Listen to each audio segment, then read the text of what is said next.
Hello and welcome to my obligatory Alien 3 video. I talked about these movies, so now it's time to talk about this one. So the expectations for the threequel were understandably high. However, when Alien 3 was eventually released around 6 years after the previous installment, the film was met with a very mixed reception. While the film has its fans, the film today still gets a lukewarm response from critics and audiences, with some even describing it as a fascinating yet disastrous entry in the long-running franchise. Even if you feel differently, it's easy to understand why someone would think that. Alien 3 has one of the most notoriously troubled productions of all time, beginning with a ludicrous number of rewrites and screenwriters. The first script was written by William Gibson, author of the award-winning cyberpunk novel Neuromancer. The story was about Weyland-Yutani going up against the Union of Progressive Peoples, a militaristic group of socialists who live in their own society separate from planet Earth. The film would have Ripley spending the story in a coma, leaving Hicks and Bishop to go up against xenomorphs, which produced an airborne virus that would literally turn those infected into xenomorphs. The producers didn't like Gibson's script, however, so he was replaced with Eric Red, whose script focused on a new character named Sam Smith as he battled xenomorphs on a space station, half of which was a glass dome housing a small-town US settlement. While elements from Gibson's script, like humans being turned into aliens, returned, the xenomorphs here could not only infect biological life but also machines, a concept that would culminate in the entire space station being turned into a giant alien.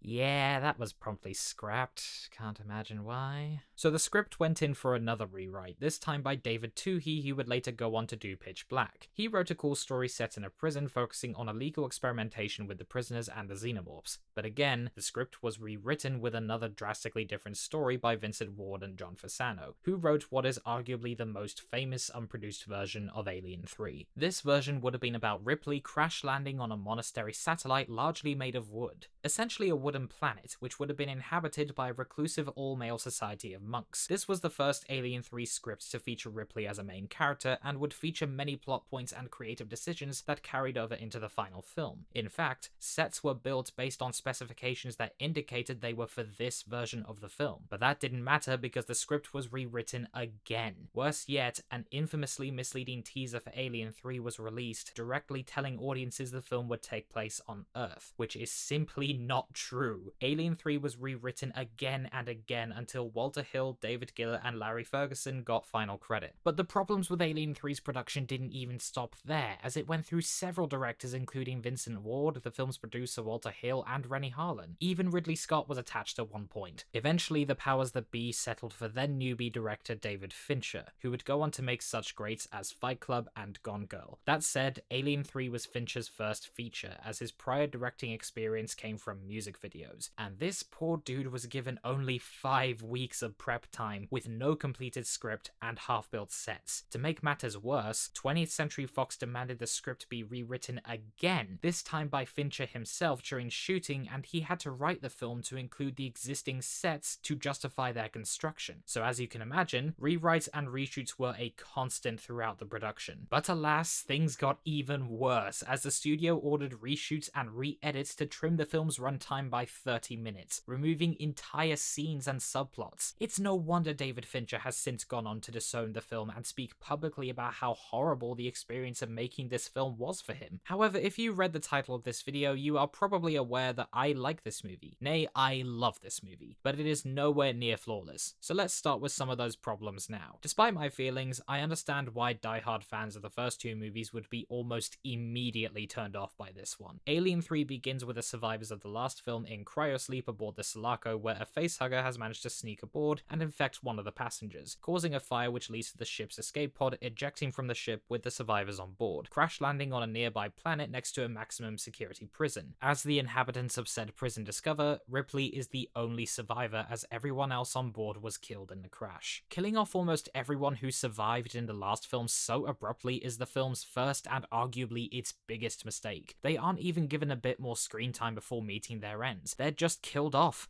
screen, which is such a letdown after how much emotion fans invested in these characters in the last film. The familial relationship between Ripley, Newt, and Hicks in Aliens was coated in realism, but the characters were so lovable and the relationship so strong that you were rooting for them to survive. And it was thrilling but also endearing seeing these characters survive a situation where it looked like that wasn't even a possibility. Immediately killing Hicks and Newt off just feels like an unnecessary kick in the nuts. It's incredibly unsatisfying watching these characters characters endure what they did in the second film, only to be tossed away within an instant in the third. Sure, Bishop technically survives, but he's beyond repair and turned off moments after being reintroduced into the story. But despite killing off nearly all the survivors of the last film, Alien 3 has far too many characters. There are 25 members of this prison alone, and sure, Aliens also increased the amount of cast members from the first one, but for one, it didn't have as many characters as this film, and for another, Aliens still managed to focus on a select few from that group whilst making sure every character was memorably distinct and developed, including those with little screen time. All the characters in this film wear black, grey, and brownish clothing and are shaved bald, making it a chore to tell the characters apart, and only 6 of the new characters get an adequate amount of screen time, with the rest being so underdeveloped it's difficult to recall their names. There are also things about the story that just don't quite add up. Right at the start, the facehugger on board the Sulaco came from an egg on board the ship, which doesn't make a lot of sense considering the Queen lost its egg sac thingy used to lay the eggs before it even got on the Sulaco, and even when it did make it to the ship, it was ejected into space before it even had a chance to grow a new egg sac thingy and lay new eggs, let alone hide one on board the ship. So how the hell did this egg even get aboard? It's a glaring plot hole that you literally just have to accept in order for Alien 3's entire story to work. However, the most egregious plot hole for me is the fact that this maximum security prison, inhabited by several criminals, all of which are capable of and have committed horrific crimes, being managed by literally 2 guys, all of which takes place in the far future, I might add, doesn't have any guns.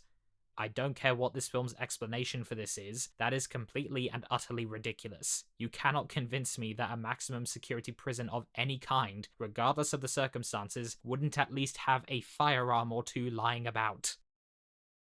Right, let's talk about what I like about this movie. In prior videos about this series, I've saved the recommendation for which version of the film to watch until the end, but in this case, it's best to mention now that if you're gonna watch this movie, the version you have to watch is the assembly cut. This version adds around 30 minutes to the runtime, with scenes being extended and more fleshed out, entire scenes being cut and replaced with alternate scenes. While the differences between the theatrical and assembly cuts aren't quite as night and day as the differences between the Whedon and Snyder cuts of Justice League, for instance, the assembly cut is a longer film with more characterization and in-depth storytelling that results in a more complete picture. In the theatrical cut, the prisoners aren't very well developed at all and are so sidelined that they feel more like characterless husks tacked onto the story so the alien has something to kill. But the assembly cut explores their community with a lot more depth, and while it's still true that the number of characters prevents the whole cast from being fully fleshed out, I personally don't think the characters that are developed are talked about enough. For starters, there's Charles S. Dutton as Dylan, who despite his frankly horrifying past, acts as a leader and priest to the other prisoners. Dutton embodies the character with an altruistic sense of compassion, and yet there is so much regret behind his eyes. He does such a great job of balancing the determined and empathetic leader with the vulnerability of regret that he creates one of the film's most engaging and fascinating characters. But my favourite character who is great in both versions of the film is probably Charles Dance as Clemens, the prison's medical officer. I really like the mystery behind the character because he's not a prisoner, and yet he has a prison barcode on the back of his head, and little contradictory details like that really make this character mysterious in a very enrapturing way. But when his backstory is finally revealed, he goes from being one of the most mysterious characters to one of the most tragic characters. He was sentenced to 7 years in prison for causing the deaths of several patients by prescribing the wrong dosage of painkiller whilst intoxicated. But after completing his sentence, his attachment to his fellow inmates and low chance of finding work as a doctor outside of prison influenced his decision to stay. The mystery of the character and Charles Dance's enigmatic performance grabbed me the minute he walks on screen, but his past and how it haunts him is what I invest in emotionally. On that note, all the inmates have committed unspeakable and terrible crimes, but in an effort to atone for their sins, they have all converted to a Christian fundamentalist apocalyptic religion. These characters believe they have essentially made a deal with God for eternal life, if they commit themselves to a life free of temptation, which includes a life of celibacy. In the theatrical cut, this is barely a footnote, but the assembly cut provides more thorough exploration of this and how this community is then impacted by the arrival of a woman and the alien. The presence of Ripley and the alien inadvertently disrupts the stability these characters have been able to find through their religion. Their commitment to celibacy is put to the test by Ripley's presence, and their lives are thrown into complete chaos when they are forced to deal with a malicious and sinister monster they cannot comprehend nor understand. It's interesting seeing how these characters are impacted by this because it forces them into a deeply uncomfortable situation for them, wherein they end up questioning the religion they have devoted themselves to as well as their own existence. In the case of the character Golek, the alien's presence twists his perception of religion. Golek is one of the most intriguing characters in the film for me because after barely surviving an attack by the xenomorph, Golek begins to idolize and even worship the creature as if it was some sort of deity. While a lot of this is driven by delusion, Golek's captivation with the xenomorph has always grabbed me because of how much the Christian ideals of his fellow inmates are completely warped and twisted in him by his encounter with the alien, as he actively decides to help the beast. His worship of the alien strongly implies he views the monster as a powerful deity not unlike God himself, and that perhaps by helping it he will achieve the eternal life he and his fellow inmates have been striving for, which is made all the more ironic when his attempts to aid the creature is what gets him killed. Could I be reading a bit too much into this? Yeah, maybe, but what can I say, it's cool to think about. Nonetheless, the overall story of the inmates of Fiorina 161 is one of my favorite stories in the franchise. When Ripley reveals Weyland-Yutani plans to capture the alien for their bioweapons division, they recognize the xenomorph is a threat to all life in the universe and must be destroyed at all costs. In a way, despite the horrible crimes they committed, the prisoners find the redemption they're looking for as they endeavor to sacrifice themselves to stop the alien for good. Perfectly executed?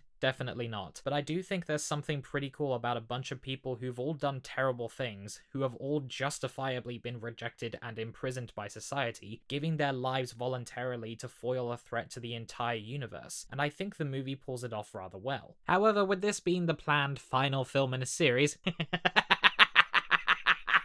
this film had the pretty daunting task of closing Ripley's story in a fulfilling way. Now, if you've made it this far into the video, you shouldn't be surprised that I actually think the movie does this really well. Everything Ripley has ever loved or even known has been stripped away since her first encounter with the aliens. To make matters worse, Ripley discovers that she was the one infected by the aliens from the start, as she is harboring a chestburster that will one day grow to become a queen and produce thousands more aliens. Sigourney Weaver really excels here, as we see Ripley in the most hopeless situation she's ever been in up to this point, knowing she hasn't got much time left, yet not knowing exactly how long she has, and questioning the point in even continuing to fight as her situation grows all the more hopeless, and yet she still manages to be the headstrong, no-nonsense badass we've come to know her as. Her story also connects to the religious themes of this movie, as Ripley can be viewed as a kind of Christ figure, because in helping the prisoners fight the alien, she leads those seeking redemption to salvation. On top of that, by the end of the film, Ripley comes to terms with what she must do and sacrifices herself to ensure the aliens are destroyed for good, so that Weyland-Yutani can't get their hands on them and the universe will be safe. In the theatrical version, the chestburster erupts from her chest as she falls, and Ripley holds it as they fall into the fire pit together. But I personally prefer the version of Ripley's death in the assembly cut, as here she simply falls into the fire with her arms stretched out to form a crucifix. It connects to the film's religious themes, bringing them as well as Ripley's story over the three films to a worthwhile close, whereas the image of Ripley essentially cradling a chestburster like it's her baby doesn't do that and is kind of cringeworthy by comparison. While like many, I would have liked and even preferred to see an ending where Ripley defeated the aliens and got to live a happy life with her newfound family in Newt, Hicks, and arguably Bishop, all in all, I think Alien 3 does bring Ripley's character arc to a satisfying end.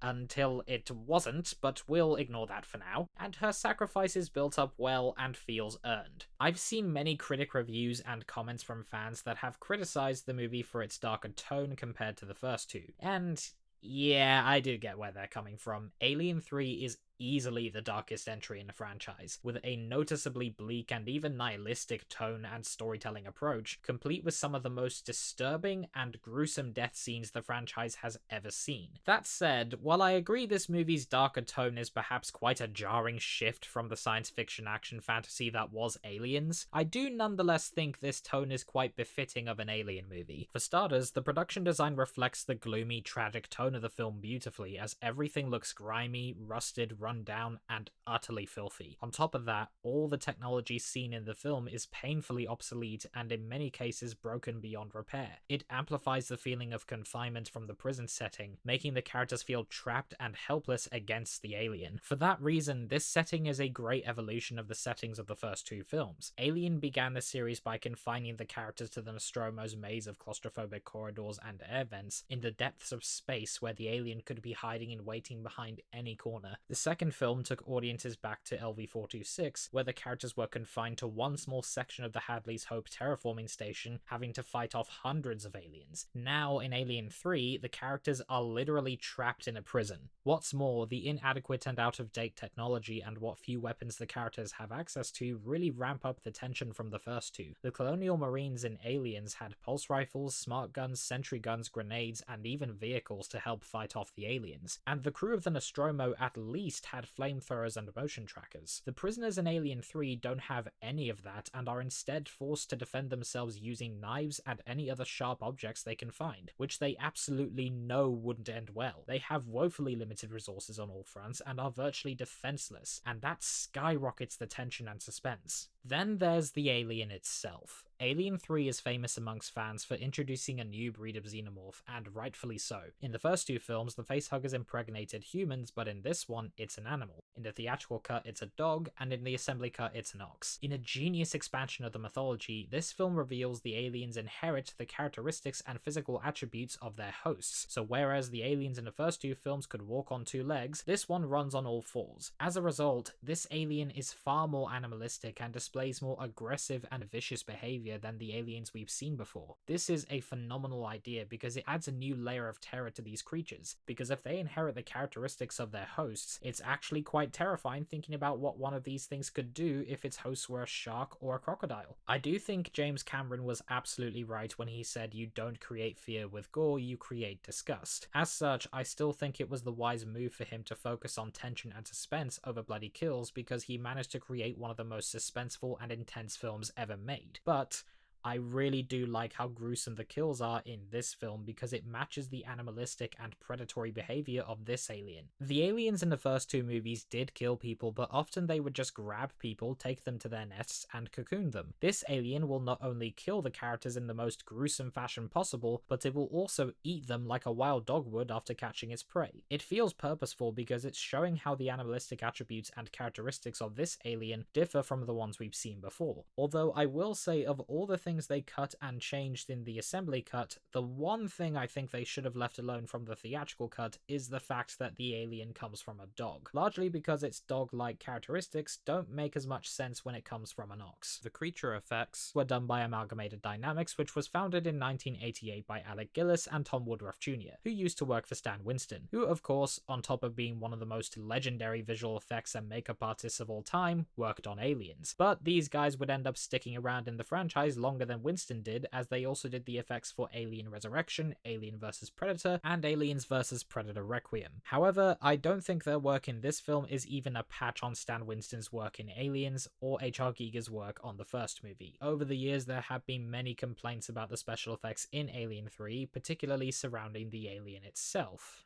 And I have to say, this is the part of the movie I'm the most torn on. One of the ways they achieved the alien effects was via rod puppetry. The puppeteers performed the aliens' movements in front of a blue screen, after which they chemically superimposed the footage into the film. Honestly, knowing that makes watching the alien move with such speed and fluidity in this film amazing, especially when this wasn't even achieved using CGI. It's simply marvelous puppet work. Unfortunately, a lot of the time this effect is terribly integrated into the film. While sometimes it looks pretty good, other times it doesn't even look like it's physically there with the characters on screen. Sadly, that's a pretty accurate reflection of Alien 3's creature effects overall. The alien itself practically pinballs between looking awful and incredible, sometimes between shots, and I'll admit the lack of consistency with the creature effects can be really distracting at times. The special effects in Alien 3 overall are a supreme mixed bag. While they do look a little better in the assembly cut, and some of them are even quite good, a lot of them just look unfinished. But what is amazing is Alien 3's score. The music from Elliot Goldenthal is simply not talked about enough. His work on this film is incredible. The music is hauntingly operatic and exquisitely atmospheric. It's emotionally moving, but at the same time it gets the adrenaline pumping and complements the tension established by the film's setting and even enhances it, whilst adding to the overwhelmingly somber mood and tragedy of the film. I really do think this is one of the most underrated film scores of all time. All in all, I think Alien 3 is a lot better better than it's given credit for, but I'm not going to pretend the criticisms people have lobbied against it over the years aren't justified. I even have issues with the film myself, and there's no denying that the assembly cut is the far better version of the film, but I also happen to be of the opinion that this movie is not only a great continuation of the franchise, but it is also a good endpoint for this trilogy that brings this story and Ripley's character arc to a meaningful and, dare I say it, satisfying end. I absolutely think Alien 3 is one of the most criminally underrated movies of all time, especially after my most recent rewatch. As much as I sympathize with David Fincher and understand why making this movie was such a horrible experience for him, I have to say I genuinely think the fact that this movie is even watchable as it is, in spite of all the problems it faced throughout its production, is an astounding achievement all on its own. And for what it's worth, I think Fincher made a really damn good movie.